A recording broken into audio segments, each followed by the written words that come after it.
গত বছরের আগস্টে হাসিনার অনুগত পুলিশ ও নিরাপত্তা বাহিনীর সদস্যরা ছাত্র জনতার ওপর গুলিবর্ষণ অব্যাহত রাখলে মার্চ টু ঢাকা কর্মসূচির ঘোষণা দেয় বৈষম্যবিরোধী ছাত্র আন্দোলন।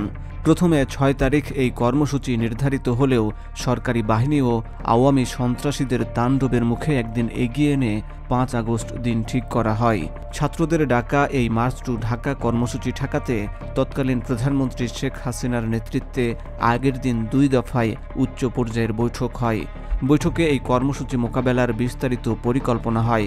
বাংলাদেশ পুলিশের এক কর্মকর্তার বরাত দিয়ে জাতিসংঘ বলেছে, ৫ আগস্ট সকাল থেকেই সেনাবাহিনী জানত শেখ হাসিনার পতন হয়ে গেছে, কিন্তু পুলিশ জানত না। তাই পুলিশ তখনও সরকারকে রক্ষা করতে সর্বাত্মকভাবে মাঠে ছিল। বাংলাদেশের জুলাই বিপ্লবে নিরাপত্তা বাহিনীর অবৈধ শক্তি প্রয়োগ নিয়ে ১১৪ পৃষ্ঠার একটি প্রতিবেদন প্রকাশ করেছে জাতিসংঘের মানবাধিকার বিষয়ক হাই কমিশনারের অফিস। প্রতিবেদনটিতে ৫ আগস্ট মার্চ টু ঢাকা কর্মসূচি দমনে বিচার বহির্ভূত হত্যাকাণ্ডের বিবরণ দেওয়া হয়েছে। জাতিসংঘের প্রতিবেদনে বলা হয়, আন্দোলনরত ছাত্রনেতাদের প্রকাশ্য ঘোষণা ও গোয়েন্দা সংস্থাগুলোর কাছ থেকে ক্ষমতাসীন রাজনৈতিক নেতৃত্ব জানতে পারেন ৫ আগস্ট ঢাকার কেন্দ্রস্থলে বড় প্রতিবাদ মিছিলের পরিকল্পনা করছেন আন্দোলনকারীরা।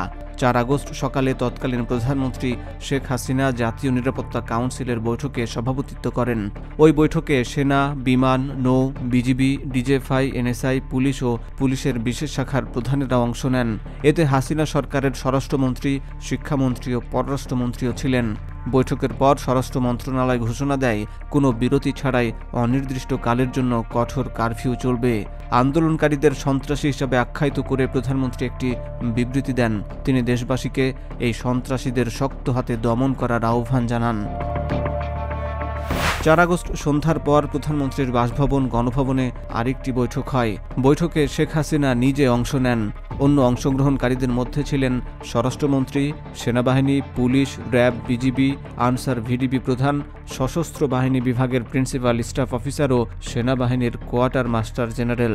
বৈঠকে সেনাপ্রধান ও অন্যান্য নিরাপত্তা কর্মকর্তারা ঢাকা রক্ষার বিষয়ে আবারও প্রধানমন্ত্রীকে আশ্বস্ত করেছিলেন বলে জাতিসংঘের প্রতিবেদনে বলা আছে।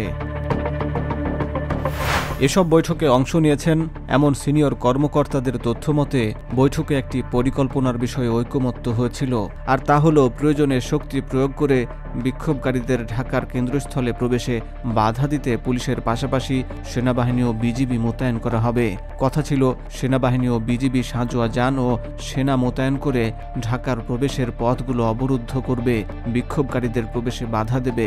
অন্যদিকে পুলিশ কথিত উশৃঙ্খল জনতা তথা আন্দোলনকারীদের নিয়ন্ত্রণ করবে।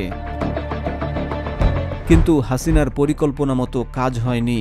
জাতিসংঘের প্রতিবেদনে বলা হয়েছে, ৫ আগস্ট সকালে সেনাবাহিনী ও বিজিবির সদস্যরা মূলত দাঁড়িয়েছিলেন।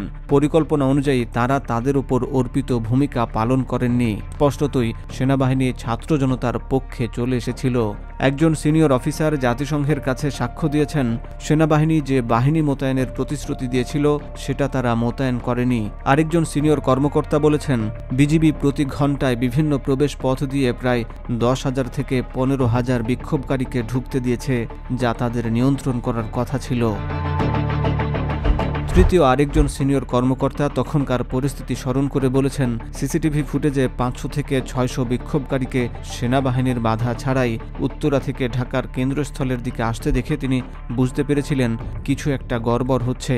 চতুর্থ আরেকজন জ্যেষ্ঠ কর্মকর্তা ব্যক্তিগতভাবে প্রধানমন্ত্রীকে ফোন করে জানিয়েছিলেন, পরিকল্পনা অনুযায়ী কাজ হচ্ছে না। মার্চ টু ঢাকা থামাতে, বিক্ষোভকারীদের শহরের কেন্দ্রস্থলে পৌঁছাতে বাধা দিতে তখনও পুলিশ অনেক জায়গায় বিক্ষোভকারীদের উপর প্রাণঘাতী গুলি চালাচ্ছিল। পুলিশের একজন কমান্ডার ব্যাখ্যা করে বলেছিলেন, সেদিন সকাল থেকেই সেনাবাহিনী জানত শেখ হাসিনার পতন হয়ে গেছে, কিন্তু পুলিশ জানত না। তাই পুলিশ তখনও সরকারকে রক্ষা করতে সর্বাত্মকভাবে মাঠে ছিল।